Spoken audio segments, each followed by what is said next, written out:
देखिएगा एक बार। बहुत बढ़िया। क्या नहीं मिली? तब होगा किशन, क्यों नहीं होगा? हाँ, वीडियो शेयर कर देंगे यूट्यूब। चलिए भाई स्टार्ट करते हैं कहानी। नए सेल जो हैं वो लगा करके आवाज अब ठीक आ रही होगी। जीन पियाजे की थियरी। जीन पियाजे की थियरी का नाम क्या है? जीन पियाजे की थियरी का नाम है जीन पियाजेज कॉग्निटिव डेवलपमेंट, यानी पियाजे का संज्ञानात्मक विकास का सिद्धांत। विकास के 4 प्रकार हमने पढ़े हैं। हमें पता है कि जो विकास है वो 4 प्रकार का होता है, जिसमें अगर नंबर ही पूछ ले हमसे तो हम सिर्फ 3 कहेंगे, क्योंकि एस और ई साथ में ही है ना। फिजिकल, कॉग्निटिव, सोशल और इमोशनल। फिजिकल डेवलपमेंट में हमने पढ़ा था मोटर डेवलपमेंट, अब हम कॉग्निटिव डेवलपमेंट पढ़ रहे हैं, यानी संज्ञानात्मक विकास, जितना भी काम दिमाग से होगा, यानी मेंटल डेवलपमेंट। और इस पे थियरी कई अलग लोगों ने दी है, जिसमें से बहुत इंपॉर्टेंट थियरी है जीन पियाजे की। तो दिमाग का विकास बच्चे के कैसे होता है, और स्कूल में हम दिमाग के विकास पे बहुत ध्यान देते हैं, है ना, तो उस पे हम चर्चा करेंगे। इसी पे थियरी है वाइगॉत्स्की की, है ना। इनके बाद जब पियाजे हम कंप्लीट कर लेंगे तो हम वाइगॉत्स्की करेंगे। ब्रूनर की भी एक थियरी है, बट ब्रूनर को हम कर लेंगे, वो बहुत कम समय में हो जाते हैं, बहुत ज्यादा बातें ब्रूनर के बारे में नहीं है। ठीक है जी।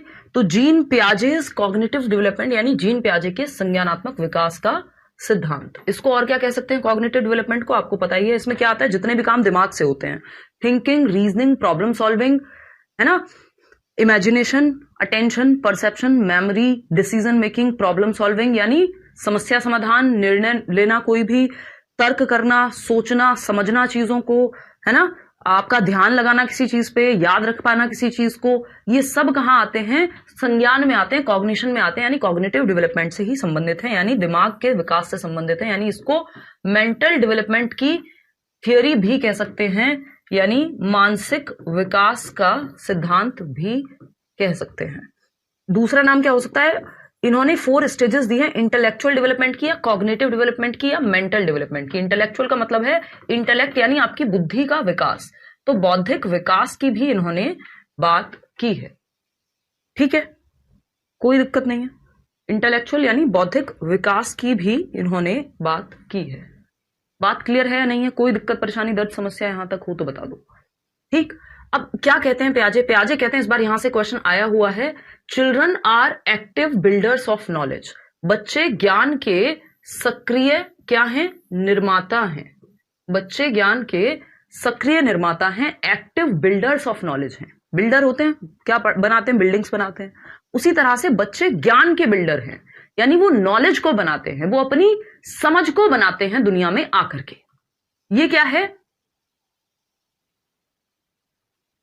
ये है आपकी एक्टिविटी करके नॉलेज को बिल्ड करने की क्षमता जो बच्चे में होती है, यानी बच्चा सक्रिय निर्माता है ज्ञान का।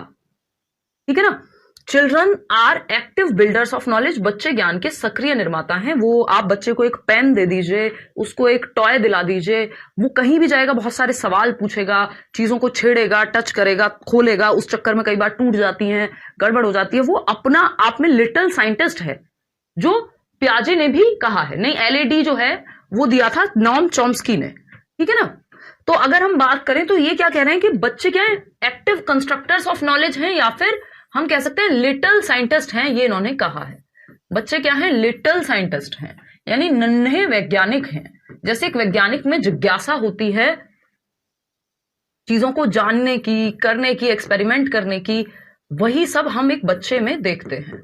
तो नन्हे वैज्ञानिक हैं जो अपनी समझ का, अपनी नॉलेज का जो निर्माण है वो कैसे कर रहे हैं? एक्टिविटी करके। अपने एनवायरमेंट में वो एक्टिव हैं, चाहे वो आपसे एज अ पर्सन किसी बड़े से सवाल पूछ रहे हो, वो अपनी समझ का निर्माण कर रहे हैं, चाहे वो कोई एक्टिविटी कर रहे हो, है ना।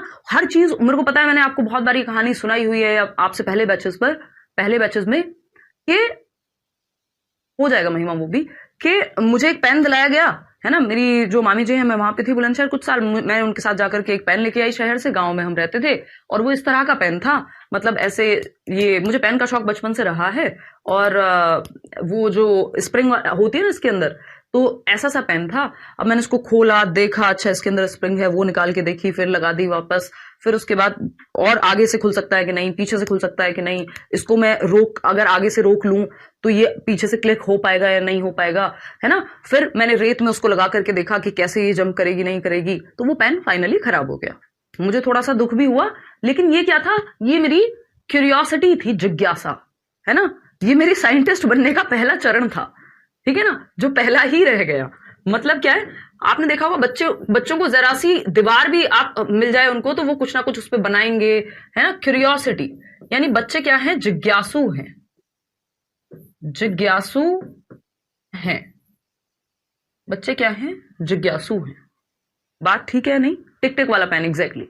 तो एक्सपेरिमेंट करता है बच्चा। हम सबने कुछ ना कुछ इस तरह की तूफानी की है कि कोई टॉय लेके आए बड़ी जिद से, कोई खिलौना मिला हमें और वो घर आते ही 4 मिनट में खराब हो गया। क्यों? क्योंकि बच्चे में जिज्ञासा इतनी है। फिर घर वाले क्या करते हैं, दुनिया भर की बातें करते हैं, हमारी डांट लगाते हैं। सबके तो नहीं, बट जनरली किसी बच्चे ने दीवार पे कुछ बना दिया, उसकी डांट पड़ेगी, जबकि हम या तो उसको कुछ एक ड्राइंग की बुक ला करके दें, या फिर मान लें कि कोई बात नहीं यार, बच्चा है, थोड़ा टाइम लगेगा उसको, वो करने दो उसको, कुछ चीजें वो जानना चाहता है ना।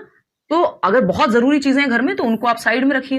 भाई एक उम्र होती है ना, बच्चा बेहद एक्टिव है, तो बच्चा जिज्ञासा से भरा हुआ है, नन्हा वैज्ञानिक है, लिटिल साइंटिस्ट है। हर चीज पे वो एक्सपेरिमेंट करेगा, एक्टिविटी करके देखेगा, है ना, यानी प्रयोग करके देखेगा।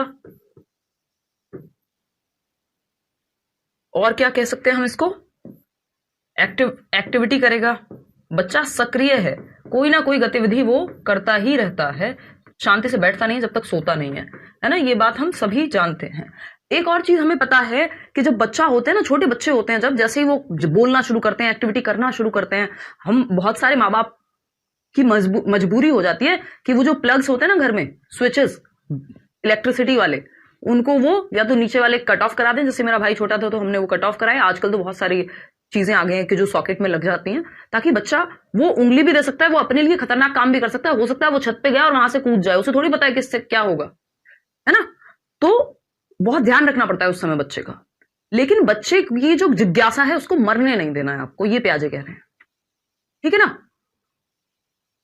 हाँ, बहुत बड़े साक्ष्य, क्लियर है बात। हाँ, तो इन्होंने कहा बच्चा एक्टिव कंस्ट्रक्टर ऑफ नॉलेज है, यानी ज्ञान के एक्टिव बिल्डर्स हैं, सक्रिय निर्माता हैं। और क्या है भाई, और वो लिटिल साइंटिस्ट हैं, यानी नन्हे वैज्ञानिक हैं, जिज्ञासु होते हैं, प्रयोग करते हैं, गतिविधि करते हैं, बच्चे एक्टिव रहते हैं। अच्छा, ये जब कह रहे हैं कि बच्चे एक्टिव बिल्डर्स ऑफ नॉलेज हैं, इस कॉग्निटिव डेवलपमेंट को और क्या कह सकते हैं, मेंटल डेवलपमेंट या इंटेलेक्चुअल डेवलपमेंट, ठीक। रेडिकल कंस्ट्रक्टिविस्ट हैं, यानी प्याजे जिस समुदाय से बिलोंग करते हैं, जिस स्कूल ऑफ थॉट से बिलोंग करते हैं, उसको कंस्ट्रक्टिविज्म कहते हैं। तभी तो ये कह रहे हैं कि बच्चा ज्ञान का सक्रिय निर्माता है, यानी एक्टिव बिल्डर ऑफ नॉलेज है। एक्टिव बिल्डर ऑफ नॉलेज है, बिल्डर है किसका, नॉलेज का। वो वाली बिल्डिंग्स नहीं बनाने वाला, बिल्डिंग बनाने वाला बिल्डर नहीं है, ये नॉलेज का बिल्डर है, ठीक है ना। तो अब इन्होंने कहा एक्टिव बिल्डर्स हैं, एक्टिव कंस्ट्रक्टर्स ऑफ नॉलेज हैं, ज्ञान के सक्रिय सृजनकर्ता हैं। तो ये कह रहे हैं ज्ञान को कंस्ट्रक्ट किया जा सकता है, कंस्ट्रक्ट करने से ही बना है कंस्ट्रक्टिविज्म। कंस्ट्रक्टिविज्म यानी रचनावाद, हिंदी में कहेंगे रचनावाद, या कई लोग इसको सृजनात्मकतावाद भी कह देते हैं। सृजनात्मकता, क्योंकि हिंदी में कई सारे नाम हो जाते हैं। सृजनात्मकतावाद, बात ठीक है या नहीं, ठीक है। खैर देखते हैं। अगर हम देखें यहां पे कंस्ट्रक्टिविज्म की बात करें, मैम मैं एग्जांपल्स भी भूल जाती थी, पर आपके एग्जांपल्स नहीं भूलती, बहुत बढ़िया प्रीति। अगर हम देखें तब मिल जाएगा युवराज, डोंट वरी। तो कंस्ट्रक्टिविज्म क्या है, एक थॉट, स्कूल ऑफ थॉट है, एक विचारधारा है जो ये मानता है कि बच्चे को एक्टिव रखिए, बच्चे को सक्रिय रखिए, बच्चे को रट्टा मत लगवाइए, बच्चे की मीनिंग मेकिंग कराइए। मीनिंग मेकिंग क्या होता है, अर्थ निर्माण। अर्थ निर्माण कब होगा नॉलेज बिल्डिंग में, अर्थ निर्माण तब होगा जब आप बच्चे को ऐसे एग्जाम्पल्स देते हो जो उसके जीवन से जुड़े हुए हो। जैसे अभी कोई कह रहा था ना, आपके एग्जाम्पल्स नहीं भूल पाती हो, मतलब आप जब आपके जीवन से, ये सब हम सब ने किया है, ये पेन को लेके या कुछ ना कुछ खिलौने को लेके पहले हमारी बड़ी जिज्ञासा रहती है, फिर वो टूट फूट जाता है, ये सब हमने किया है। ये आपके जीवन से जुड़े हुए एग्जाम्पल्स हैं, रियल लाइफ एग्जाम्पल्स हैं, है ना। और जब कोई हमारी लाइफ से जुड़ जाती है कोई चीज, तो हमारे लिए वो मीनिंगफुल हो जाती है, इसलिए मीनिंग मेकिंग हो जाएगी या मीनिंगफुल लर्निंग हो जाएगी, है ना। रोट लर्निंग नहीं, रट्टाफिकेशन नहीं। एक तो होती है रोट लर्निंग, रट्टाफिकेशन। ये रट्टाफिकेशन नहीं, यहां पे क्या होगा, रटना नहीं, यहां पे नॉलेज को कंस्ट्रक्ट करना, यानी मीनिंगफुल लर्निंग। रोट लर्निंग नहीं, मीनिंगफुल लर्निंग। बच्चा जहां भी पैसिव होगा, जिसका कोई अर्थ हो, अर्थपूर्ण अधिगम जिसको हम कह देते हैं, बच्चा जहां भी पैसिव होगा, रोट लर्निंग से क्या बनता है, बच्चा निष्क्रिय बन जाता है। यानी वो चतुर रामलिंगम याद है, कौन सी मूवी का, 3 इडियट्स का। 3 इडियट्स पूरी पेडागोजी की अपने आप में मिसाल है, इतनी सारी चीजें आपको वहां से सीखने को मिल जाएंगी। निष्क्रिय है बच्चा, बच्चा निष्क्रिय नहीं रखना आपको किसी भी उत्तर में, बच्चे की भलाई की बात नहीं है निष्क्रिय होना। बच्चों को पैसिव नहीं रखना, रट्टा लगवाने में पैसिव रखेंगे नहीं, तो बच्चे को एक्टिव रखना है आपको। बताइए अमिता क्या बात है, ठीक है ज्ञान, बहुत बढ़िया, इतनी बात क्लियर है। तो ये रचनावादी हैं, और रचनावाद में भी जैसे वाइगोस्की हैं, वो सोशल रचनावादी हैं, सामाजिक, उन पे हम आएंगे। ये रेडिकल रचनावादी हैं, रेडिकल कंस्ट्रक्टिविस्ट हैं। इसका मतलब क्या होता है भाई, अभी समझा रहे हैं।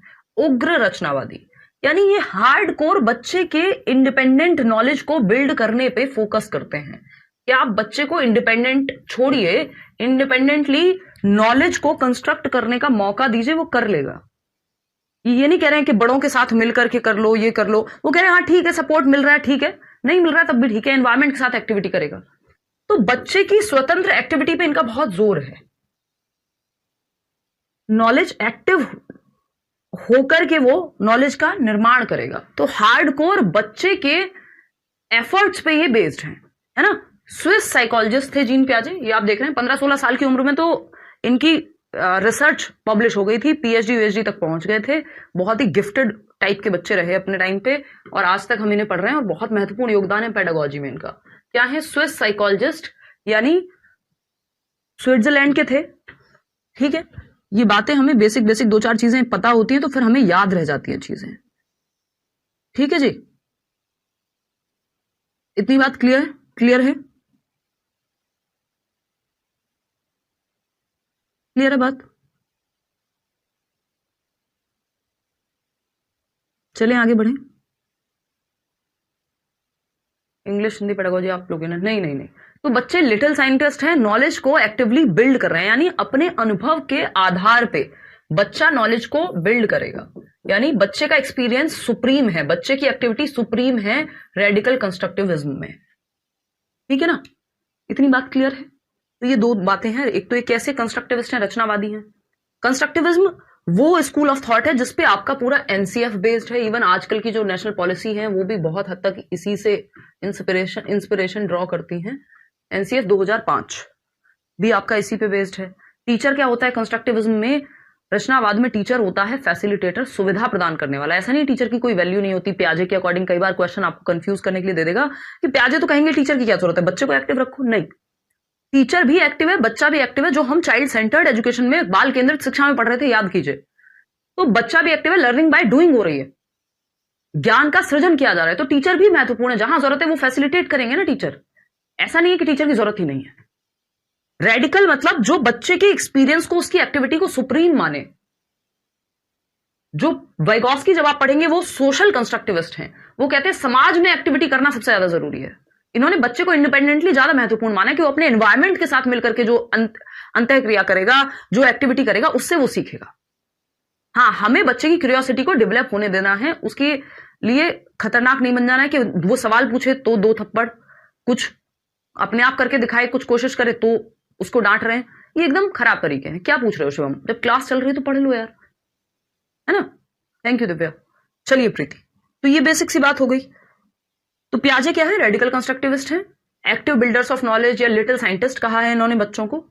अब कुछ महत्वपूर्ण बातें हैं जिन पे हम आएंगे, थियरी पे तो बाद में जाएंगे अभी। अच्छा, एक क्वेश्चन आप यहीं से सॉल्व कर पाएंगे, जो मुझे लगता है कि एक क्वेश्चन आपका यहीं से सॉल्व हो जाएगा। ये जितनी बात मैंने आपको बताई है इस बार आया भी हुआ है, और पेपर में प्याजे और वाइगॉस्की मिला करके कम से कम 5-6 नंबर की कहानी चल रही है। तो 2-3 क्वेश्चन, अगर आपको 2 क्वेश्चन तो मिनिमम दिख जाए पेपर में प्याजे से, तो कोई बहुत बड़ी बात नहीं है, बिल्कुल आ सकते हैं। तो यही बातें हैं जो मैं आपको एक बार फिर से बता देती हूँ, और फिर हम एक क्वेश्चन सॉल्व करेंगे इतनी सी ही बात। ठीक है ना? नहीं, फिक्स टाइम है भाई, एक बार टाइम टेबल देख लिया करो। थॉट से लैंग्वेज आती है, वो बात तो हमने की थी, वो लैंग्वेज पे विचार है प्याजे का। अभी हम इन जनरल इनके विचारों को स्टडी कर रहे हैं। ठीक है, तो जीन प्याजे की जब हम बात कर रहे हैं यहां, तो हम कह सकते हैं कि जीन प्याजे ने कॉग्निटिव डेवलपमेंट दी, जिसको मानसिक विकास की थियरी भी कह सकते हैं, या इंटेलेक्चुअल यानी बौद्धिक विकास का सिद्धांत भी कह सकते हैं। संज्ञानात्मक विकास तो कह ही रहे हैं। ठीक है ना? स्विस साइकोलॉजिस्ट हैं, यानी स्विट्जरलैंड के एक मनोवैज्ञानिक हैं। बच्चों को क्या रखना चाहते हैं? एक्टिव रखना चाहते हैं। एक और चीज है इनके बारे में, जेनेटिक एपिस्टेमोलॉजी को महत्व देते हैं। अब ये जेनेटिक एपिस्टेमोलॉजी क्या होती है? देखिए, जेनेटिक एपिस्टेमोलॉजी होती है जीन मीमांसा कह लीजिए आप इसको। एपिस्टेमोलॉजी का मतलब है नॉलेज को कंस्ट्रक्ट कैसे किया जाता है, नॉलेज कैसे बिल्ड होती है, ज्ञान का सृजन कैसे होता है, ये एपिस्टेमोलॉजी में आता है। तो ये कहते हैं ज्ञान का सृजन हमारी जो हेरिडेटरी पावर्स हैं, जो जेनेटिक क्षमता है, उसके माध्यम से बच्चा अपने दिमाग का डेवलपमेंट उसका एज के अकॉर्डिंग होगा, वो एक्टिविटी करेगा, सीखेगा। तो ये हेरिडिटी को महत्वपूर्ण मानते हैं। ये बात को आपको ध्यान में रखना है। अभी तो नोट्स मिलेंगे शिव, अभी क्यों टेंशन ले रहे हो? ठीक है ना?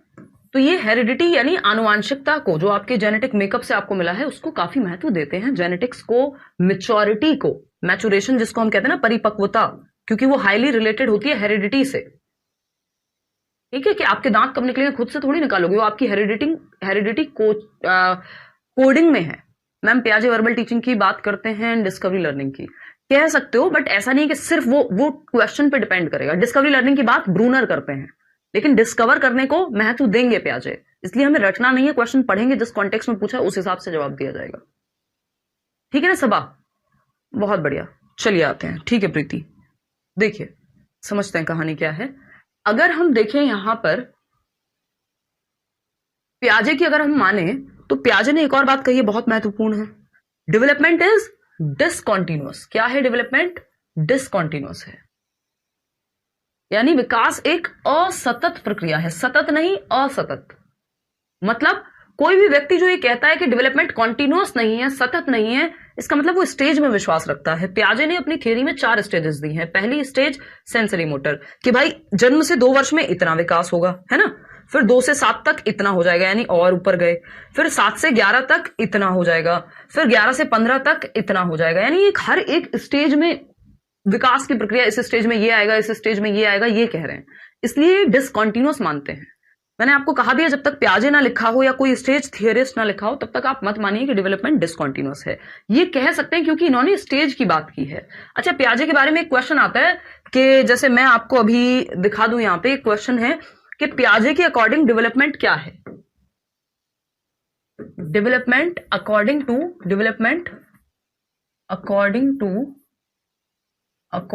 टू जीन प्याजे किस पिक्चर में डेपिक्ट हुआ है? 4 इमेजेस हैं आपके सामने। एक इमेज है दिस वन, दूसरी इमेज है दिस वन, तीसरी इमेज है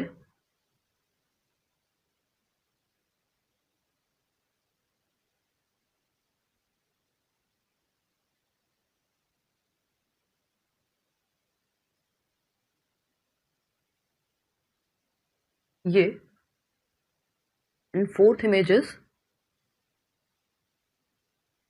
दिस। Option A, B.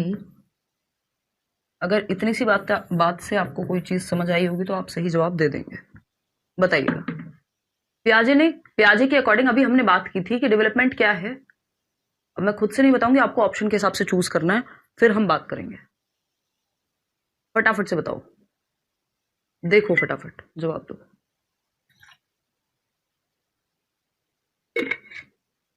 बैठ के पी लेते हो, नहीं तो आप लोग डांट लगाते हो, पानी बैठ के नहीं पीते हो। थर्ड इमेज, थर्ड वर्ड मत बोलो, बताओ। ऑप्शन सी, सी लिखो, ए लिखो, बी लिखो, जो भी है।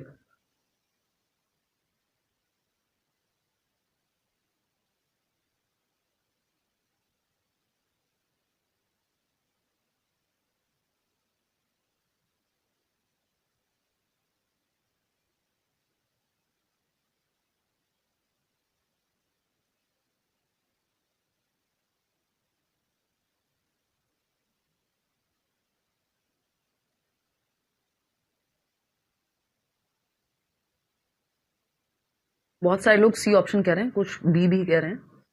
देखो समझते हैं काम क्या है, देखते हैं।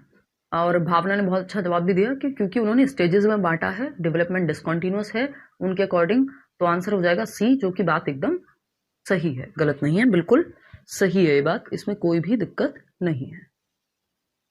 ठीक है बात, कोई दिक्कत परेशानी यहां तक हो किसी को तो बता दो। ठीक है जी, चलिए बहुत बढ़िया। सी और डी दोनों दोनों नहीं है भाई, जब दोनों का ऑप्शन नहीं अपनी मर्जी से क्यों लगा रहे हो, वो थोड़ी लिखा हुआ है सी ऑप्शन, क्योंकि इन्होंने स्टेजेस में तोड़ दिया। फर्स्ट स्टेज में इतने से इतना, फिर इतने से इतना, फिर इतने से इतना, फिर इतने से इतना, यानी हर एक स्टेज में एक लिमिट है। तो डिसकॉन्टिन्यूअस है डेवलपमेंट पियाजे के अकॉर्डिंग, अनिरंतर है, जो अलग अलग स्टेजेस में ब्रेक होकर के या डिवाइडेड है एक तरह से, तो डिसकॉन्टिन्यूअस कह दिया। इसमें कॉन्टिन्यूअस है कि धीरे धीरे आप बढ़ रही हैं चीजें, ये तो पता नहीं क्या ही कर रहा है कि कम से ज्यादा, ज्यादा से कम, उल्टा चल रहा है, ये तो पॉइंटलेस है। देखिए ये भी कई बार कॉन्टिन्यूटी को दर्शा देता है, बट इससे बेटर कॉन्टिन्यूटी को दर्शाया गया है डी ऑप्शन में, क्योंकि कॉन्टिन्यूटी डेवलपमेंट में ऐसी नहीं हो सकती कि स्ट्रेट लाइन हो जाए, है ना। स्ट्रेट लाइन कैसे हो जाएगी, हर दिन 2% थोड़ी सीख रहा है बच्चा। तो अगर पियाजे के अकॉर्डिंग ना पूछ के नॉर्मल पूछा होता या वाइगॉस्की के अकॉर्डिंग पूछा होता तो ये हो जाता। ठीक है, ये ऑप्शन में ही नहीं होता तो वाइगॉस्की के अकॉर्डिंग या कॉन्टिन्यूअस वो हो जाता। फोर्थ बिल्कुल मिलेंगे सर। तो सी ऑप्शन यहां सही है कि पियाजे ने क्या कहा है, डिसकॉन्टिन्यूअस कहा है डेवलपमेंट को, स्टेजेस में होता है इसलिए डिवाइडेड है, किसमें, स्टेजेस में डिवाइडेड है तो डिसकॉन्टिन्यूअस है। ठीक है ना, इसका मतलब ये नहीं है कि ये होगा नहीं, एक टाइम के बाद रुक जाएगा, नहीं, स्टेजेस में डिवाइडेड है इसलिए इसको डिसकॉन्टिन्यूअस कह रहे हैं। बच्चा क्या होगा, एक्टिव होगा, सक्रिय होगा। रेडिकल कंस्ट्रक्टिविस्ट है, रचनात्मकतावाद या सृजनात्मकतावाद, एनसीएफबी इसी को मानता है। टीचर क्या होगा इसके अकॉर्डिंग, फैसिलिटेटर होगा। रोल ऑफ ए टीचर क्या होगा रचनावाद के अनुसार, फैसिलिटेटर का होगा, यानी सुविधादाता, यानी बच्चे क्लासरूम में हैं, एक्टिविटी कर रहे हैं, एक्टिव हैं, आप एज अ टीचर फैसिलिटेट कर रहे हो, जहां दिक्कत है बच्चे को वहां आप हो, एक अच्छा माहौल उनको दे रहे हो, हेल्दी एनवायरमेंट दे रहे हो। हाँ, डेवलपमेंट लीनियर नहीं हो सकता। कोई कह रहा है आज पियाजे समझ गया, अभी तो पियाजे का इंट्रोडक्शन चल रहा है, पियाजे के बारे में बहुत कुछ है जानने को, है ना। अब एक क्वेश्चन आता है, जितनी कहानी मैंने आपको अब तक सुनाई है, क्योंकि ऐसा नहीं होना चाहिए कि हम कुछ पढ़ रहे हैं और वो काम का ना हो, है ना, पेपर में भी तो काम आने चाहिए हमें। देखिए तो क्वेश्चन है, जीन पियाजे बिलीव दैट नॉलेज इज, पियाजे ने ये इस बार ही पूछा हुआ है, इस बार के ही पेपर में, एक बार सॉल्व करके दिखाओ। जीन पियाजे यानी पियाजे बिलीव दैट नॉलेज इज, ज्ञान क्या है, पियाजे का मानना था कि ज्ञान है, क्या है, फटाफट से पढ़िए।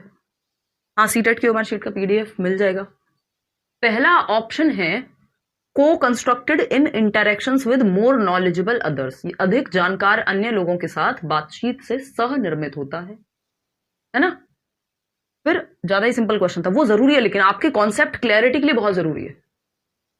अगर मैं सिर्फ मुश्किल क्वेश्चन कराऊंगी, आपके दिमाग के ऊपर से निकल के चले जाएंगे, उनका कोई फायदा नहीं होगा। फिर जिस दिन आसान क्वेश्चन आएंगे तो हो सकता है कि आपको लगे ये ऐसे थोड़ी पूछा होगा, कुछ और ही जवाब देने का मन करे आपका। एसपीसीएफ क्या होता है वो मैं बताऊंगी थोड़ी देर में, अभी टेंशन मत लो। वो 4 स्टेजेस हैं पियाजे की।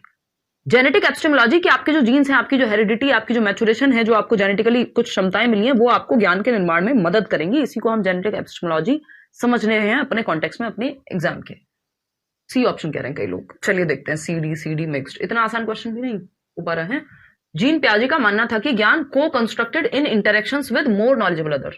अभी कोई कह रहा था ना बहुत मुश्किल क्वेश्चन दो, कहाँ है वो, अधिक जानकार योगों के साथ निर्मित करना। A visible behavioral change that can be measured with reliability। देखो मेजरमेंट की, रिवॉर्ड की, पनिशमेंट की, इन सब की बात पियाजे नहीं करेंगे। टेस्ट की, ये तो पियाजे हो या वाइगॉस्की हो, रचनावाद में, इवन कंस्ट्रक्टिविज्म में ये सब बातें नहीं होती। ये आपके बहुत काम आएगा, इस बात को ध्यान रखिएगा। कंस्ट्रक्टिविज्म जो है यानी रचनावाद, कंस्ट्रक्टिविज्म यानी रचनावाद, रचनावाद ये क्या है, रचनावाद इज, ये कहते हैं कि एक तो रोट लर्निंग, रट्टा मत लगवाओ, है ना, रटने से, रटना इनके यहां मना ही है, रटने की, सिंपल बात, ठीक। दूसरा, रिवॉर्ड और पनिशमेंट की बात ये करते हुए नहीं मिलेंगे आपको। रिवॉर्ड यानी पुरस्कार दे दो, है ना, ये लालच की बात नहीं करते हैं। पनिशमेंट की बात आपको नहीं करते हुए मिलेंगे, यानी दंड की बात नहीं करेंगे। पनिशमेंट यानी दंड की बात नहीं करेंगे। ठीक है ना। दंड देने की बात नहीं होगी, पुरस्कार की बात नहीं होगी। बच्चे को एक्टिविटी करके वो खुद से इतना क्यूरियस है कि वो कोई काम करना चाहेगा बिना पुरस्कार के भी, अगर सच में आप उसको कुछ करने दे रहे हैं तो। ठीक है ना। रिवॉर्ड, पनिशमेंट, एक और वर्ड होता है कंडीशनिंग, यानी अनुबंधन। बस आदत डलवा दो, 2 एकम 2, 2 दूनी 4, चाहे मीनिंग पता ना हो किसी बात का, बट चतुर रामलिंगम की तरह वो जो 3 इडियट का बंदा था, है ना, जब वो चमत्कार को भी बलात्कार बोल रहा था, इसका मतलब उसने रट्टा लगाया, दिमाग में कुछ नहीं गया, रोट लर्निंग है, मीनिंगफुल लर्निंग नहीं है। तो ये कंडीशनिंग को यानी अनुबंधन को भी महत्वपूर्ण नहीं मानते कि आपने दिमाग में सेट करा दी कि ये चीज होनी चाहिए, जो कि यहाँ गलत है बिल्कुल। ठीक, रॉन्ग, रॉन्ग। कंस्ट्रक्टिविज्म में ये सब काम के नहीं है। पियाजे वाइगोस्की के लिए भी ये काम के नहीं है, ना पियाजे, ना वाइगोस्की, ना ब्रूनर। पियाजे वाइगोस्की क्या है? जीन पियाजे और लेव वाइगोस्की कंस्ट्रक्टिविस्ट हैं, रचनावाद हैं। तो जो बातें कंस्ट्रक्टिविज्म की यहाँ पियाजे पे लागू हो रही हैं वो वाइगोस्की पे भी होंगी। ये लोग रिवॉर्ड, पनिशमेंट, मेजरमेंट, इस तरह की बात ये नहीं करते कि मेजर करके ये सब करो, नहीं। मेजरमेंट यानी मापन कर लो, कितना सीखा है, कितने % नंबर लाया है बच्चा, ये सब पे बात नहीं करेंगे ये लोग। ये किस कॉन्टेक्स्ट में यूज हुआ है वो भी देखना है आपको फिर। ठीक है जी प्रीति, इतनी बात क्लियर है, नाम ले लिया। तो ये सब चीजों में, इन सब चीजों बिहेवियरिज्म में होता है ये, व्यवहारवाद में कंडीशनिंग, रिवॉर्ड, पनिशमेंट, ये सब कुछ, और वो मीनिंगफुल लर्निंग नहीं कराते। समझ सकती हूँ मैं। इतनी बात क्लियर है? हाँ, समझे नहीं श्वेता क्या कह रहे हो। तो बच्चे को एक्टिव रखना है, बच्चा पैसिव नहीं हो सकता इसमें, ये बात भी हमें यहाँ ध्यान में रखनी है। बच्चा निष्क्रिय नहीं हो सकता किसी भी हालात में, बच्चा निष्क्रिय नहीं हो सकता। बच्चा के टीचर बस पढ़ा रही है और बच्चा बस बैठ के सो गया, नींद आ गई उसे, वो रट्टा ही लगा रहा है सिर्फ, तो बच्चे को पैसिव नहीं रखना। कॉग्निटिव कंस्ट्रक्टिविस्ट कह सकते हो जेरोम ब्रूनर को, उन्होंने दिमाग और कंस्ट्रक्टिविज्म दोनों के साथ बात की है। आजकल तो रिवॉर्ड बहुत हो गया, वो पहले से था, बट ये कंपेयर ना करना बिल्कुल, है ना, रट्टा नहीं लगवाना, कंपेयर नहीं करना, ये कंपैरिजन, कंपटीशन, इस सब की बात पियाजे आपको करते हुए नहीं मिलेंगे, है ना। ये वो वाली बात करेंगे कि आप एक्सेलेंस के पीछे भागो, सक्सेस जग मार के पीछे आएगी, वो जो रणछोड़ दास छाछड़ वाली बात थी। अच्छा रश्मि क्या हो गया? ठीक है जी, तो इन बातों से बचना है आपको। रोट लर्निंग लिखा हुआ है, reward, punishment, conditioning, measurement, competition, passive है बच्चा, कंपेयर कर रहे हो बच्चे को, ये सब नेगेटिव वर्ड्स हैं कंस्ट्रक्टिविज्म के कॉन्टेक्स्ट में या संदर्भ में। ठीक है, तो बिहेवियरल चेंज जिसको मापा जा सके, नहीं, बिल्कुल नहीं। Constructed by the child rather than being passed passively from the environment. Measurement evaluation के सेंस में ठीक है, लेकिन बच्चे के नंबर को मेजर करना सही नहीं है। ठीक है ना प्रीति। तो पर्यावरण से निष्क्रिय रूप से पारित होने के बजाय बच्चे द्वारा निर्मित किया जाता है, यानी जस्ट भर नहीं रहा वो अपने अंदर, बस ज्ञान को भर लिया बैठे बैठे, नहीं, वो एनवायरमेंट के साथ एक्टिविटी कर रहा है, rather than being passive. इनेट and given rather than acquired through interactions, यानी कोई आपके दिमाग में भर देता है, गिवन होता है, मिल जाता है, हेरिडिटी से मिल जाता है। किसी को तो ऐसा लग सकता है आपने तो अभी जेनेटिक एपिस्टेमोलॉजी कहा था, तो ये तो हेरिडिटी से मिल जाता होगा, नहीं भाई, ये हेरिडिटी से नहीं मिलेगा। इनेट एंड गिवन नहीं है, बच्चा कंस्ट्रक्ट करेगा, उसके अंदर क्षमताएं गिवन है हेरिडिटी से ज्ञान को बिल्ड करने की, लेकिन वो अपने आप नहीं हो जाएगा जब तक वो एक्टिविटी नहीं करेगा। तो ऐसे कंफ्यूजन में नहीं रहना है कि जेनेटिक एपिस्टेमोलॉजी बताया था आपने तो ये तो हेरिडिटी से मिल जाता होगा, इनेट होता होगा, आंतरिक होता होगा, नहीं, क्षमता आंतरिक है, एबिलिटी मिली है आपको। भाई आपको एक टूल मिल गया, आपको किसी ने कोई मेटल दे दिया, लोहा दिया, सोना दिया, उसको पिघला के क्या बनाना है वो तो आप देखेंगे ना, तो बच्चा एक्टिविटी करके उसका दिमाग निखरेगा ना। क्षमताएं मिली है, ऐसा थोड़ी सब कुछ ज्ञान भी कोई हार्ड डिस्क थोड़ी एक भरवा ली या कोई मूवी थोड़ी डाउनलोड कर ली दिमाग में। तो अंतः क्रियाओं के माध्यम से प्राप्त करने की बजाय जन्मजात और दिया हुआ होता है, नहीं भाई, बच्चा एक्टिवली कंस्ट्रक्ट करेगा नॉलेज को। तो constructed by the child rather than being passed passively from the environment, पर्यावरण से निष्क्रिय रूप से पारित होने के बजाय बच्चा खुद से निर्मित करेगा, पर्यावरण में एक्टिविटी करके। मिल नहीं गया पर्यावरण में कि कोई टैबलेट खाई, वाओ आ गया ज्ञान, डाउनलोड हो गया, नहीं, वो एक्टिवली कंस्ट्रक्ट करेगा रेदर देन पैसिवली। अब देखो लैंग्वेज का खेल है, पैसिव लिखा हुआ है, कई लोग सिर्फ टैग वर्ड से पढ़ाते हैं या कीवर्ड से पढ़ाते हैं। मैं कीवर्ड सबसे लास्ट में बताने की कोशिश करती हूँ कि आप कीवर्ड के सिर्फ रट्टे लगा लेंगे तो क्या होगा, आपका ध्यान जाएगा पैसिव, अच्छा पैसिव लिखा हुआ है गलत हो गया, नहीं। पैसिव को यहां पे पॉजिटिवली यूज किया गया है कि constructed by the child rather than being passed passively. तो लैंग्वेज का खेल है सीडीपी में। ए ऑप्शन सही नहीं हो सकता ना, क्योंकि ये वाइगोस्की के बारे में सही है कि वो मोर नॉलेजेबल अदर। जब आप वाइगोस्की की थियरी पढ़ेंगे तो ये चीज और क्लियर होगी कि अधिक जानकार अन्य लोगों के साथ बातचीत करके, क्योंकि वाइगोस्की है सोशल कंस्ट्रक्टिविस्ट, सामाजिक रचनावादी, वो समाज में इंटरेक्शन की बात करते हैं, तो ये इसलिए सही नहीं होगा। बच्चा तो एक्टिव है यहां भी, लेकिन पियाजे के अकॉर्डिंग सिर्फ यहीं पे काम बनेगा सी ऑप्शन में, ठीक। अच्छा, इन्होंने दी है 4 स्टेजेस और 4 उससे पहले 4 फैक्टर्स भी हैं। उससे पहले क्या है, 4 फैक्टर्स हैं। हम स्टेजेस तो बहुत बार पढ़ते हैं, ये मैंने ही शुरू किया था। अगर आप यूट्यूब पे बात करेंगे तो हम लोग ने सबसे पहले ये स्टार्ट किया था डिस्कशन। अब तो ऑलमोस्ट हर दूसरा टीचर आपको पियाजे के 4 फैक्टर बताते हुए मिल जाएगा। और मजे की बात यह है, कोई क्रेडिट भी नहीं देता। मतलब जो एग्जाम्पल्स, जो कॉन्सेप्ट सिर्फ मैं ही यूज करते हुए दिखती थी यूट्यूब पे, सालों साल से पढ़ा रही हूँ, वो अभी हर दूसरा व्यक्ति करता है और उसको इस तरह से भी बताएंगे कि ये हमने इंट्रोड्यूस किया है। ऑफ कोर्स मैंने ये पियाजे की थियरी नहीं बनाई है, ये कॉन्सेप्ट्स मैंने नहीं बनाए हैं, बट मैंने थोड़ी मेहनत की थी, अच्छी किताबें पढ़ी थी, तब निकाल करके इन चीजों को मैं लेके आई थी, थोड़ा सा टाइम दिया था, है ना। तो वो एक चीज है जो होती रहती है, कोई दिक्कत नहीं है। तो खैर ये इंपॉर्टेंट है, मेरे कहने का मतलब ये है, ये सब चलता रहता है दुनिया में, है ना। और ये इंटरनेट का फायदा भी है और नुकसान भी है। आप किसी को ये थोड़ी कह सकते हैं कि भाई आप क्यों ये कॉपी कर रहे हो या ये क्यों कर रहे हो, क्या फर्क पड़ता है ना, ये मेरा नेचर है। बट कई बार ये जरूर लगता है कि चलो अच्छी बात है, जो लोग मान लो 4 चीजें नहीं भी बताते, अगर वो देख के भी बता पा रहे हैं, बेशक अपना ज्ञान झाड़ करके, तो कोई बात नहीं। ऑफ कोर्स ये तो गलत ही है कि आप मतलब या तो क्रेडिट दो ना किसी से अगर आपने सीखा है तो। खैर, हाउ डज इट मैटर, आ जाओ एक बार। हाँ, लाइव क्लासेस बेस्ट एग्जांपल है वाइगोस्की के लिए। तो 4 फैक्टर्स हैं, देखो इनकी 4 थियरीज भी हैं, सॉरी 4 स्टेजेस भी हैं। इसमें बहुत कंफ्यूजन हो जाती है कई लोगों को। 4 स्टेजेस हैं पियाजे की डेवलपमेंट की, 4 स्टेजेस हैं जिनको याद कराने का मैंने तरीका रखा हुआ है SPCF। अभी आज के बाद या जब भी ये थियरी हम कल मतलब कल या नेक्स्ट क्लास में जब भी ये 4 स्टेजेस डिस्कस हो जाएंगे, फिर आपको SPCF का मतलब क्लियर रहेगा।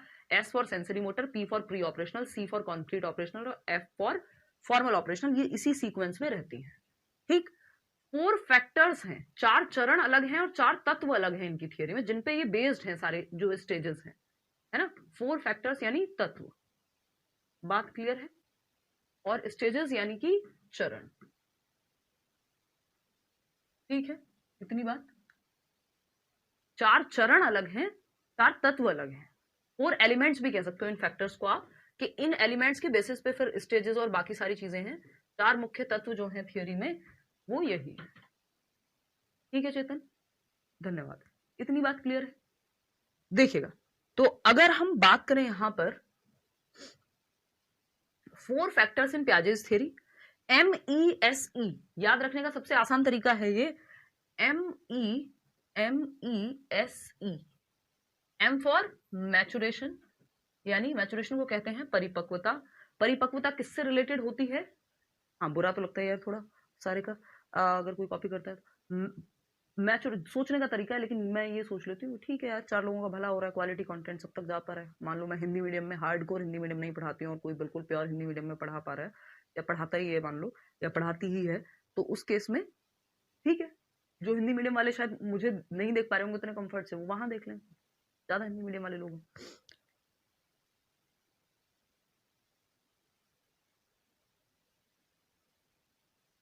बहुत बढ़िया शालिनी। चलिए, मैचुरेशन की जब हम बात कर रहे हैं यानी परिपक्वता की बात कर रहे हैं, परिपक्वता जेनेटिक्स से आती है या हेरिडेटरी क्षमता की वजह से हम परिपक्व होते हैं ऑटोमेटिकली, ये हमें पता है। भाई मैचुरेशन क्या है, unfolding of your genetic characteristics with time. आपके अंदर जो जेनेटिक क्षमता छिपी हुई है वो समय के साथ जब अनफोल्ड होती है, कि आपके अंदर क्षमता थी, maturation is highly related to heredity. ये बात हम डिस्कस करते हैं सुभाष, यानी जो परिपक्वता है वो आपके आनुवांशिकता से बहुत ज्यादा जुड़ी हुई है, एनवायरमेंट की बजाय आनुवांशिकता से ज्यादा जुड़ी हुई है। कैसे, आपके दांत कब निकलेंगे, आपको अगर आप फीमेल हैं तो जो मेंस्ट्रुअल साइकिल है यानी पीरियड्स कब आना शुरू होंगे, कब एक लड़की जो है नेक्स्ट जनरेशन को मतलब वो गर्भ धारण कर सकती है, ये भी क्या है, मैचुरेशन से तो ये क्षमताएं आ रही हैं। या एक मेल जो है वो रिप्रोड्यूस कर पाएंगे कल को नेक्स्ट, तो ये भी अपने आप ही तो हो रही है चीजें, आप खुद से थोड़ी कर पा रहे हो। आप ये थोड़ी कहोगे कि 4 साल का बच्चा जो है नेक्स्ट जनरेशन को ले आए, नहीं। या 4 साल के बच्चे का विजडम टूथ आ जाए, यानी अक्ल दाढ़ बोलते हैं ना जिसको, कि एक जो लास्ट में निकल के आता है आपके अडल्टहुड में, है ना, बड़ा दर्द होता है उसमें, कई लोग ऐसा बोलते हैं। तो अगर हम देखें यहाँ पे, तो हम में से कई लोगों की अभी तक नहीं निकली, तो वो बाय डिफॉल्ट बाय अनफोल्ड होगी टाइम के साथ, कि बच्चे के दूध के दांत आएंगे, फिर पक्के दांत आएंगे ना। आपके जो पैर थे या आपके लेग्स थे, हैंड्स थे, वो तो जन्म से थे, लेकिन धीरे धीरे उनमें क्षमता आती है, ताकत आती है मैचुरेशन से। तो अगर आप मैच्योर नहीं है बच्चा, अगर बच्चा मैच्योर नहीं है यानी वो परिपक्व नहीं है, तो वो बहुत सारी चीजें नहीं कर पाएगा, है ना। तो मैच्योरेशन जरूरी होता है। ऐसा नहीं होता, जब भी तो प्याजे कह रहे हैं कि भाई 2 साल के बच्चों को आप 10वीं क्लास का सिलेबस थोड़ी पढ़ाओगे। 7 से 11 वर्ष के बच्चे को क्या पढ़ाया जाए, वो बच्चे के संज्ञान, उसका दिमाग कितना विकसित हुआ, उस हिसाब से बता रहे हैं, ठीक है ना। तो उसी बात पे चर्चा हम अभी करेंगे यहाँ पे। अगर हम बात करें यहाँ एक्सपीरियंस बोले तो अनुभव, तो मैचुरेशन हो गया, यानी आपकी हेरिडिटी इंपॉर्टेंट हो गई। मैचुरेशन लिखा हो, हेरिडिटी लिखा हो, जेनेटिक्स लिखा हो, बात एक ही है। तो यानी पहला फैक्टर एम से मैचुरेशन। फिर आता है ई फॉर एक्सपीरियंस, यानी अनुभव, यानी बच्चा एक्टिविटी करके सीखेगा, या दूसरा इंपॉर्टेंट फैक्टर है, यानी बच्चा सक्रिय रूप से एक्टिविटी, एक्सपेरिमेंट, एक्सपीरियंस करके सीखेगा। ई फॉर एक्सपीरियंस, इसका नाम कुछ भी दे सकते हैं हम। थर्ड है एस, MESE, सोशल एक्सपीरियंस। कई लोग मानते हैं कि पियाजे ने तो सामाजिक अनुभव को महत्व ही नहीं दिया, जबकि ऐसा नहीं है। इनके 4 एलिमेंट्स में एक एलिमेंट है सोशल एक्सपीरियंस, यानी कि मतलब सामाजिक अनुभव, कि बच्चा समाज में जब कोई एक्टिविटी कर रहा है तो वो अपनी एक समझ तो बना ही रहा है ना। वाइगॉस्की कहेंगे वो अपने अंदर कुछ भर रहा होगा, ये कहेंगे वो अपनी समझ बना रहा है, ठीक है ना। ई फॉर इक्विलिब्रियम या इक्विलिब्रेशन, इक्विलिब्रेशन को कहते हैं संतुलन। इससे सारी फसाद की जड़ है, इसी में आ जाता है अडेप्टेशन, ऑर्गेनाइजेशन, एसिमिलेशन, एकोमोडेशन, जो महत्वपूर्ण है थियरी के लिए। ये 3 बस ऐसे ही समझ लेने, इसके अंदर जाना है डीप में, इक्विलिब्रेशन के, संतुलन के। तो ये 4 फैक्टर्स कौन से, एक बार फटाफट से रिपीट करके बता दो कि ये 4 फैक्टर्स कौन से। स्टेजेस तो हो गई SPCF, अभी इनको तो हम डिटेल में बाद में चर्चा करेंगे। एलिमेंट्स बताओ फटाफट से, MESE, उसकी शॉर्ट फॉर्म क्या है, SPCF, ये है MESE। एम फॉर मैचुरेशन या हेरिडिटी भी लिख के आ सकता है, 2 नाम है सबके कम से कम, है ना। ई फॉर एक्सपीरियंस या एक्टिविटी, एक्सपीरियंस क्या, अनुभव कब करते हैं आप, जब कोई एक्टिविटी करेंगे, या एक्सपीरियंस कर रहे होंगे तो कोई एक्टिविटी कर रहे होंगे, तो एक्टिविटी यानी सक्रियता। सोशल एक्सपीरियंस यानी सामाजिक अनुभव, तो इसको भी महत्व दिया है उन्होंने, बहुत ज्यादा नहीं बट महत्व तो है ही, ठीक। फिर आता है इक्विलिब्रियम या इक्विलिब्रेशन। इक्विलिब्रेशन की प्रक्रिया में अपने आप में कई सारी चीजें हैं, संतुलन की प्रक्रिया जिसको हम कह रहे हैं, उस पर अभी चर्चा करेंगे। MESE याद रखना है, simple. Experience and social experience अलग हैं। सोशल एक्सपीरियंस या सोशल इंटरेक्शन है कि बच्चा इंटरेक्ट कर रहा है, एक्सपीरियंस है एक्टिविटी। अब वो एक्टिविटी किसी भी प्रकार की हो सकती है, वो फिजिकल एनवायरमेंट से, सोशल एनवायरमेंट से, किसी से भी हो सकती है, तो इसलिए ये अलग अलग हम लिख देते हैं। चलिए आते हैं, समझते हैं कहानी क्या है। अब इक्विलिब्रेशन क्या है, इसको डिटेल में समझेंगे। ये 3 बातें तो बस एज इट इज समझ गए हम। परिपक्वता मतलब बच्चे में जेनेटिक क्षमताएं हैं जो समय के साथ अनफोल्ड हो रही हैं। एक्सपीरियंस जो भी एक्टिविटी वो कर रहा है अपने एनवायरमेंट में, चाहे वो पानी के साथ करे, चाहे वो पक्षियों के साथ करे, चाहे वो किसी के साथ भी करे। सोशल एक्सपीरियंस क्या है, जब वो लोगों से इंटरेक्ट कर रहा है। एक्टिविटी किसी भी प्रकार की हो सकती है। सोशल एक्सपीरियंस जब समाज से इंटरेक्ट करे, कोई कार्टून देख रहा है, वॉटेवर। इक्विलिब्रेशन संतुलन, इसके अंदर कई सारी चीजें वो हमें समझनी है। जब हम इक्विलिब्रेशन की बात करते हैं तो ये क्या है भाई इक्विलिब्रेशन। अगर हम इक्विलिब्रेशन की बात करें तो इक्विलिब्रेशन क्या है, फटाफट से देखते जाना। इक्विलिब्रेशन यानी संतुलन। संतुलन क्या होता है, हमारा दिमाग संतुलन चाहता है, जो दिमाग में है, जो दुनिया में है, बराबर में हो, यानी बैलेंस में हो। मतलब मेरे दिमाग में पेन मुझे पता है, और पेन मैं कहीं देखूं तो मैं कहूंगी पेन है। हेलीकॉप्टर पता है, हेलीकॉप्टर देखा मैं कह दूंगी हेलीकॉप्टर है। कोई चीज देखूं और मुझे समझना है तो मेरे दिमाग में इम्बैलेंस होगा, इन इक्विलिब्रियम होगा। तो संतुलन से भी दिमाग विकसित होगा, ठीक है ना। तो अब समझते हैं कहानी क्या है। हाँ, लेकिन हिमानी वो अच्छा तरीका नहीं है कंपटीशन से मोटिवेट होना। अडेप्टेशन इक्विलिब्रेशन के अंदर आता है कि हम संतुलन बनाते कैसे हैं दिमाग में, कोई चीज को समझने के लिए हमारे दिमाग में बैलेंस कैसे क्रिएट होता है। इक्विलिब्रेशन मतलब बैलेंस की स्थिति, संतुलन की स्थिति, वो आती कैसे है, ठीक है। इसमें आती है 2 चीजें, 2 तरीकों के माध्यम से, 2 टेक्निक से हम संतुलन बनाते हैं दिमाग में। कैसे, पहला है अडेप्टेशन, दूसरा है ऑर्गेनाइजेशन। ऑर्गेनाइजेशन यानी संगठन। आपके दिमाग में कुछ इंफॉर्मेशन आई, आपने उसको एक बक्से में बंद किया, एक अलमीरा में एक तरह से, कि ये है कपड़ों की अलमीरा, ये है इस चीज को लेके कॉन्सेप्ट, ये है इस चीज को लेके कॉन्सेप्ट। आपने भाई, जैसे हम अगर बात करें तो आप वो देखा होगा आपने, वो गल्ला सुना है जो, या स्टोर्स खुल गए हैं आजकल तो बड़े बड़े, तो आप किसी मॉल में भी जा रहे हैं अगर, और कुछ कपड़े खरीदने जा रहे हैं और आपने कैश में, हाँ बहुत बढ़िया प्रीति, इतनी तारीफ एक ही दिन में कहाँ लेके जाऊं।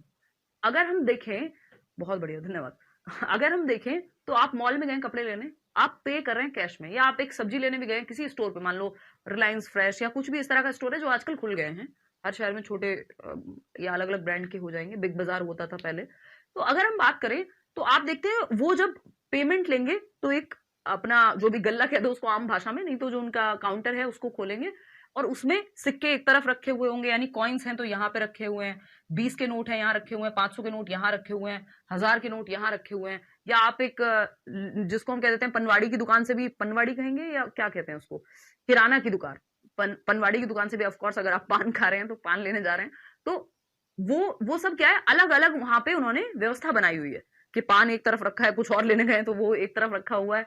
या फिर अगर हम बात कर रहे हैं आप किराना स्टोर गए हैं तो किराना स्टोर में भी क्या है, हल्दी एक तरफ। फिर आते हैं अडेप्टेशन पे। अडेप्टेशन क्या है, अनुकूलन। इसमें दो और सब प्रक्रियाएं हैं, वो क्या है, एक है एसिमिलेशन जिसको आत्मसातीकरण कहते हैं, और एक है एकोमोडेशन जिसको हम समायोजन कहते हैं। ठीक है, ये सब किसमें है, इक्विलिब्रेशन में है। इक्विलिब्रेशन में ऑर्गेनाइजेशन समझ लिया, अब अडेप्टेशन पे आते हैं। अडेप्ट कैसे करता है हमारा ब्रेन, क्योंकि ऐसा तो है नहीं दिमाग में जो चीजें फीड हो गई वही रहेंगी, नई नई चीजें भी तो सीखते हैं हम, भूलते भी हैं कई बार और चीजें, बिल्कुल। तो अडेप्टेशन की प्रक्रिया को अगर हम अलग से उठा करके देखें, अडेप्टेशन की प्रक्रिया यानी अनुकूलन की प्रक्रिया, यहां से क्वेश्चन आता ही आता है, थोड़ा ध्यान रखिएगा। अनुकूलन की प्रक्रिया, अनुकूलन कैसे करेगा ब्रेन, अडेप्ट कैसे करेगा नई चीजों के प्रति, या पुरानी चीजों को अगर ठीक करना है, किसी चीज को डिलीट करना है दिमाग से। दिमाग भी तो ऐसे ही है ना, जैसे एक फोन में आप कुछ कॉन्टेक्ट डिलीट कर रहे हैं, मेमोरी स्पेस खाली कर रहे हैं, कुछ चीजें डिलीट कर रहे हैं, ब्रेन चैम्बर्स होते हैं ऐसे ही, मतलब चैम्बर्स तो नहीं कहना सही होगा चेतन, बट हाँ ऐसे हमारा ब्रेन ऑर्गेनाइज करता है अलग अलग पार्ट्स में। अडेप्टेशन में एक प्रक्रिया है एसिमिलेशन की, बस इतना ही करेंगे आज, नहीं तो आपके दिमाग में हौच पौच हो जाएगा, चीजें ऑर्गेनाइज नहीं रह पाएंगी, ऑर्गेनाइज नहीं रह पाएंगी। एसिमिलेशन, ASSIMEILATION, एसिमिलेशन यानी आत्मसातीकरण या आत्मसात करना। ठीक, यानी चीजों को ऐड कर रहे हैं अपने ब्रेन में आप। फिर आता है एकोमोडेशन। एकोमोडेशन अगर आप गूगल पे सर्च करने जाएंगे तो आपको मीनिंग आएगा आवास, क्योंकि पेडागोजी या साइकोलॉजी की हिंदी डिफरेंट होती है नॉर्मल हिंदी से। इसका मतलब आवास नहीं होता, ये एकोमोडेशन रहने वाला एकोमोडेशन नहीं है कि कंपनी ने एकोमोडेशन दिया, सरकार ने गवर्नमेंट जॉब लगी है तो एकोमोडेशन दिया आपको रहने के लिए, एकोमोडेशन नहीं है ये है समायोजन, कि आप एडजस्ट कैसे करते हैं आसपास। तो ये है बात समायोजन की। समायोजन क्या है और एसिमिलेशन क्या है, इन सब पे चर्चा हम अगली क्लास में करेंगे, है ना। ये इसके आगे की कहानी अगले एपिसोड में, ठीक है।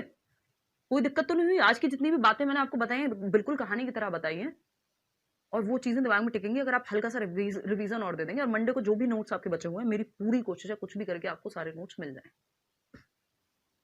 ठीक है ना। हिंदी भी आपकी बहुत अच्छी, अच्छा धन्यवाद जी। ठीक है, एक्चुअली मैंने 9-10 तक पढ़ाई की है हिंदी मीडियम में भी, मैं जब बुलंदशहर थी गाँव में, फिर दिल्ली आ गई, तो अब पिछले 10-11 साल जितना भी टाइम हो गया, 2011 से आप लगा लो, 11 और 2 13 साल, नहीं 11 और 3 14 साल, कौन सा गणित है ये। हाँ यार अब उम्र भी तो बढ़ गई है, 26 प्लस हो गई हैं चीज़ें, ठीक बात है। हाँ सही है, 13 साल, हाँ तो पिछले 13 साल में अंग्रेजी का यूज़ ज़्यादा रहा है, उस चक्कर में हिंदी लिखने की आदत और पढ़ने की भी कम हुई है, बट हिंदी मेरी अच्छी रही है, ऐसा नहीं है। Don't be bothered, ma'am. We believe in you that we always get new things from your side. Let others copy. हाँ exactly Pratima. How does it matter? थोड़ा बहुत कभी कभार डिसअपॉइंटमेंट होता है, but that's fine. How does it matter? हाँ, पूर्व ज्ञान को नए ज्ञान में जोड़ना, ये पूरी कहानी हम नेक्स्ट सेशन में करेंगे ताकि चीजें दिमाग में रुक पाए। स्कीमा क्या है अभी उस पर भी आएंगे, डोंट वरी। इससे पहले स्कीमा ही समझेंगे, वो लिखा हुआ है आगे। आज इतनी सारी बातें समझ गए हैं जो पहले किसी ने ऐसे नहीं समझाई। Thank you so much ma'am, सीधा बैठ गया है दिमाग में, बहुत बढ़िया। भाई प्रीति अलग अलग प्रीति हैं, कई लोगों को लगता है सिर्फ प्रीति का ही नाम लेती हूँ, कोई किसी ने नाम लिखा हुआ है प्रीति PRITI, किसी ने लिखा हुआ है PRITY, किसी ने लिखा हुआ है PREETI। तो कई सारी प्रीति हैं, कई सारी साक्षी हैं, कई सारे शिवम हैं, मुझे लगता है हजारों हजार की संख्या है। आपकी क्लास में टाइम का ही पता नहीं चलता, नाइस टीचिंग मेथड में।